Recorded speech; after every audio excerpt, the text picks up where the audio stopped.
Júlio coloca sua mãe contra a parede e diz: Fala, por favor, esse negócio que você acobertou tem alguma coisa a ver com o Dr. Eric, não tem? Arlete respira fundo e responde: Tem. Júlio diz: Mas então ele está sendo acusado de algo que ele não fez. O Dr. Eric não tinha essas provas. Arlete fala: Não tinha. Elas estiveram comigo durante muitos anos. Assustado, o rapaz questiona: Arlete, não foi você quem colocou nas coisas dele não, né? Imediatamente ela grita: Mas é claro que não.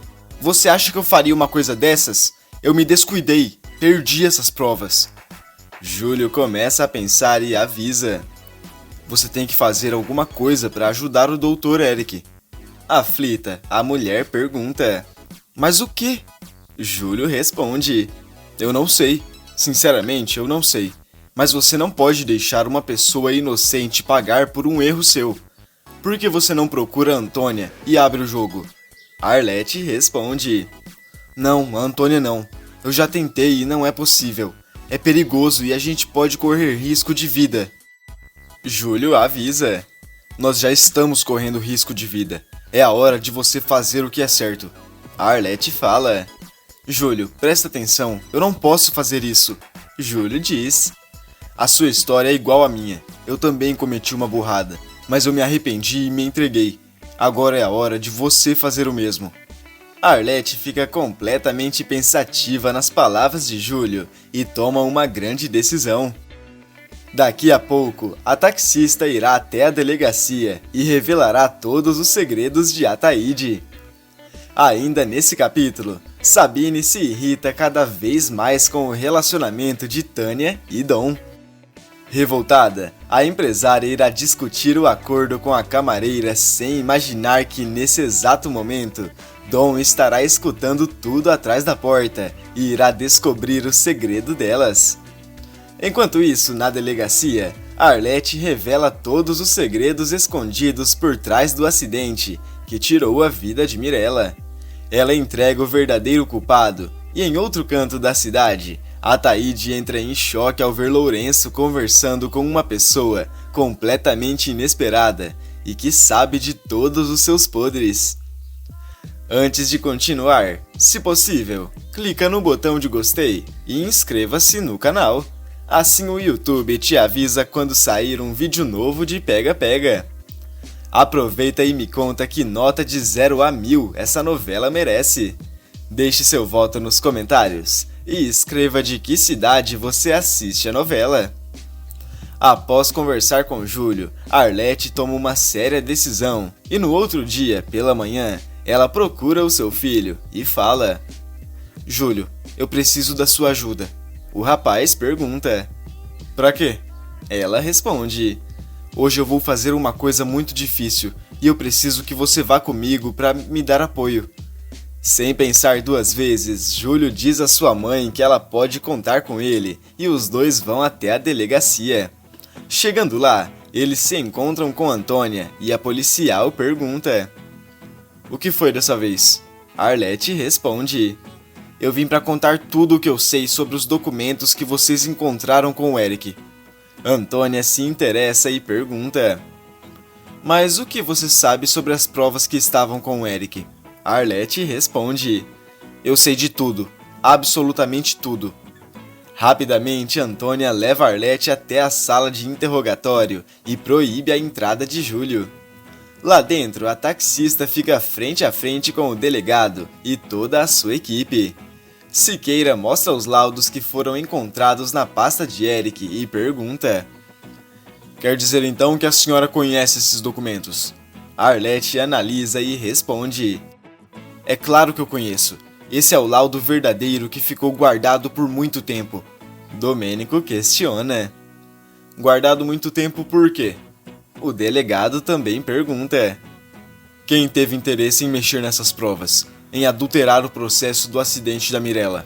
Expedito pergunta: Qual a sua participação? Sem que Arlete pudesse responder, Antônia também pergunta: O Eric é vítima ou culpado nessa história toda? Arlete fala: Gente, calma, Eu vou responder todas essas perguntas que vocês estão fazendo. Aliás, eu estou aqui agora só para isso. Todos começam a prestar atenção e Arlete explica toda a história. O Júlio estava com 13 anos de idade e começou a sentir um cansaço muito grande. De repente, ele não conseguia mais nem jogar futebol com os amigos. Antônia diz: ele comentou comigo que estava doente. Foi no coração, não foi? Arlete responde: foi. Ele teve uma febre reumática que acabou atingindo o coração. Vocês imaginam como é que eu fiquei quando o médico disse isso? Até teve a cura, mas o problema todo era que ele tinha que passar por uma cirurgia. Os médicos precisavam abrir para ver o tamanho do estrago. Siqueira interrompe e questiona: por que a gente precisa ficar sabendo de todos esses detalhes? Arlete responde: para o senhor saber a dificuldade que eu tive, a extensão de um problema. O meu filho passava por um problema que ele poderia perder a vida. Eu precisei fazer alguma coisa, e eu nem sabia quanto custaria essa cirurgia. Antônia pergunta: foi nesse momento que você topou entrar nessa confusão e adulterar as provas?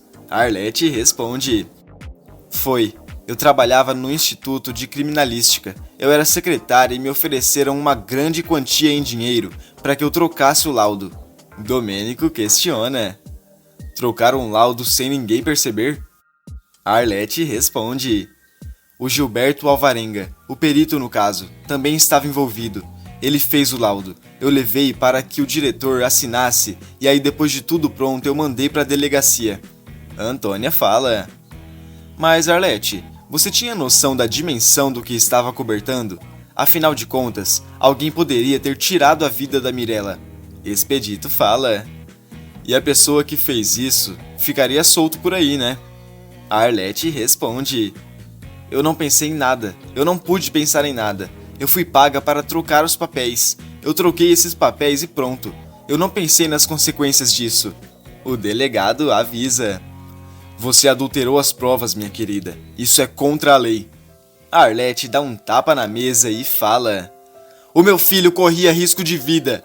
Eu tenho certeza de que qualquer um aqui nessa sala teria feito o mesmo.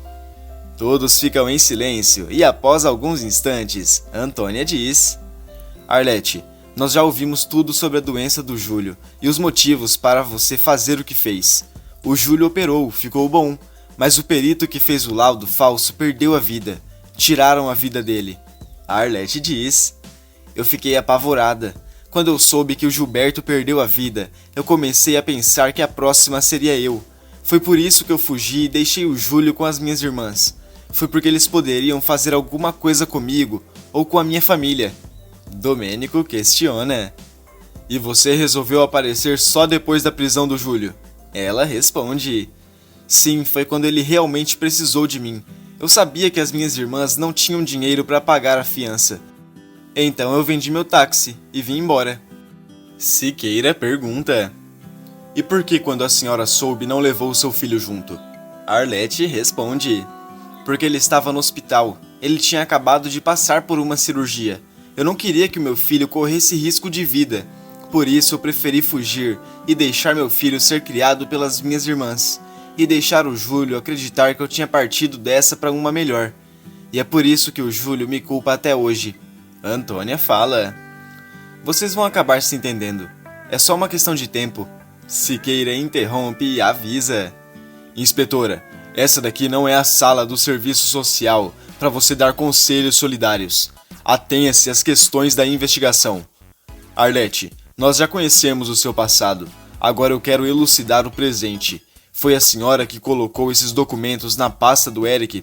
Arlete questiona: por que eu faria isso? Antônia responde: não sei. Por que você guardou esses documentos esse tempo todo? Arlete explica: porque era uma forma de garantia. Tiraram a vida do Gilberto, do perito.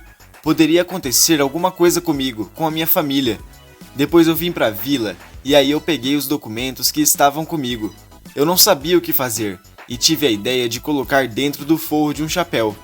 Expedito comenta: sim, ninguém iria desconfiar de um negócio desses. A Arlete fala: eu imaginei que sim.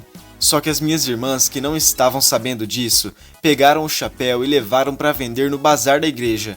Ele foi vendido no tal bazar e uma senhora chamada Madalena o comprou. Ela era empregada doméstica e trabalha na casa da tal da Maria Pia. Expedito pergunta: é a mesma Maria Pia que trabalha com o Eric Ribeiro? Arlete responde que sim e Antônia fala: essa Maria Pia é filha do Ataíde, desembargador.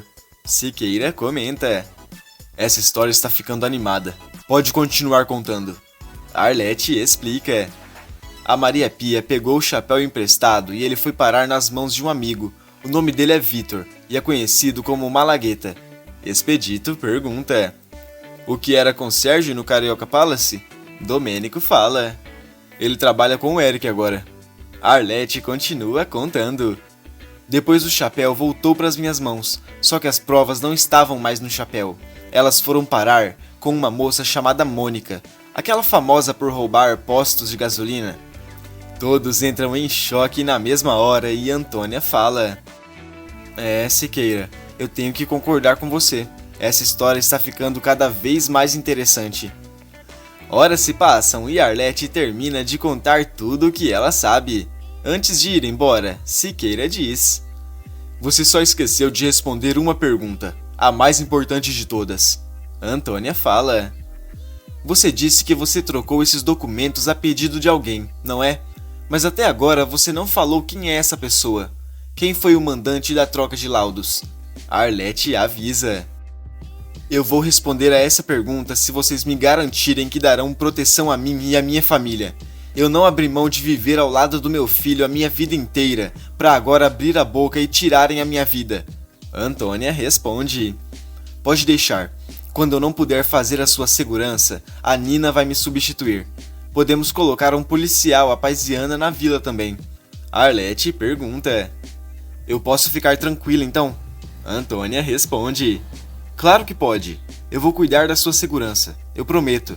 Arlete fala: é tudo que eu preciso, porque eu tenho certeza de que esse louco vai vir atrás de mim. Siqueira diz: agora que está tudo acertado, podemos acabar com esse mistério de uma vez. Domênico fala: conta pra gente, quem foi o homem que mandou você trocar aqueles documentos? Antônia pergunta: quem foi que quis fazer a morte da mulher do Eric parecer um acidente? Arlete respira fundo e responde: o nome da pessoa que vocês estão querendo saber é Ataíde Camargo Neves e Silva. Sem imaginar que acabou de ser entregue, Ataíde sai para almoçar com Pedrinho e entra em choque ao ver Lourenço conversando com dois antigos colegas. Com os olhos arregalados, ele pergunta: Lourenço, você aqui? O rapaz responde: oi, Ataíde, tudo bom com vocês? O velho olha para os outros dois homens acompanhados de Lourenço e os chama pelo nome. Desconfiado, ele comenta: eu não sabia que vocês todos se conheciam. Pedrinho diz: se você quiser, nós podemos nos sentar com eles. Ataíde fala: não, é melhor deixar eles à vontade. Ataíde sai andando e Pedrinho pergunta: você conhece esses homens? Ele responde: nós trabalhamos juntos há muitos anos. Eu não gostei nada de ver o Lourenço tendo amizade com esses caras. Mas o que Ataíde não imagina é que Lourenço é um agente federal disfarçado que está reunindo provas para colocá-lo na cadeia. Enquanto isso, no Carioca Palace, Tânia vai conversar a sós com Sabine e a empresária fica cada vez mais irritada com a aproximação da arrumadeira e seu filho. Sem paciência, Sabine diz: chega! Eu não quero mais você de intimidade com o meu filho. Esse caso de vocês está ficando sério demais. Tânia arregala os olhos e avisa: não, eu juro que não. O Dom nem fala mais em assumir o nosso romance. Eu acho que ele sacou que eu não estou à altura dele. Sabine questiona: mas e eu? Será que eu posso continuar confiando em você? Porque às vezes eu acho que você tenta me fazer de boba. De repente, Dom aparece atrás da porta e começa a escutar toda a conversa. Sem saber que está sendo vigiada, Tânia diz: eu estou em uma posição estratégica aqui. Seu filho me conta tudo, e eu sou a sua maior aliada contra a Dona Madalena. Dom entra no quarto na mesma hora e questiona. Tânia, então é isso? Você tá comigo só pra contar pra minha mãe as coisas que eu te falo? Sabine e Tânia entram em choque na mesma hora e não conseguem nem se mexer com o tamanho do susto. E ainda tem mais novidades. Para ficar sabendo, basta clicar no vídeo que está aparecendo para você aqui na tela. Todo dia depois da novela tem resumo aqui no canal e eu estou te esperando.